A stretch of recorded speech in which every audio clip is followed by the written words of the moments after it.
The Filipino cadets.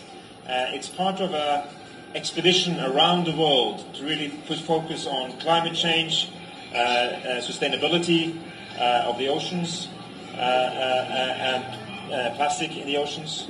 And this vessel will come to the Philippines, as I said, in October.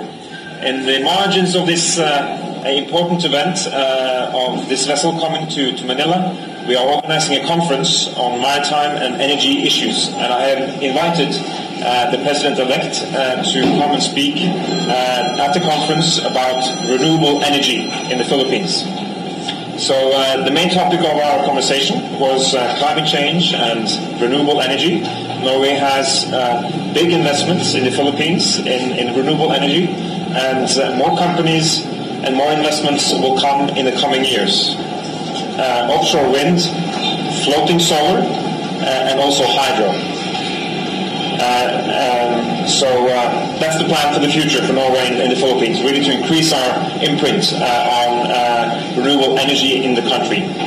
I mentioned to the President-elect that according to a study by the World Bank, a roadmap on offshore wind for the Philippines, which we think will be an important new sector in the country, presents great opportunities for the Philippines in the future. The World Bank talks about up to 50,000 jobs, good-paying jobs for Filipinos if you are successful in developing this new sector. That will require some adjustments and policies on the Filipino side. For instance, foreign companies should be able to own a majority of the equity in these kinds of investments, as they often are investments with several billions of dollars. And foreign investors would like to have the certainty of having a majority stake in their investment. If the Philippines is successful in this endeavor, as I mentioned, they think thousands of jobs can be created. Sir, what is that new sector that are you referring to? Can you elaborate on that? Yeah, so offshore wind is basically, so the best wind resources in the Philippines and in many countries are offshore, at sea.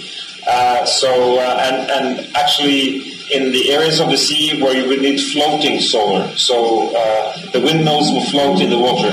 And Norway has one of the first big projects of this right now being developed, and this is a great opportunity for the Philippines for a plenty supply of energy. As you know, the country is growing in the economy and energy consumption is increasing, so offshore wind is really one of your best bets for the future. Ambassador, on a slightly different topic, Norway has served as a third-party facilitator for peace talks between the government of the Philippines and the Communist Party.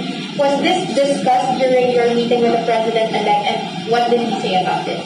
Well, I wouldn't use this opportunity to talk so much about what the President said, the President-elect said, but yes, we discussed this topic. I would say what we discussed in most detail on the peace file was Norway's engagement in the Bansang.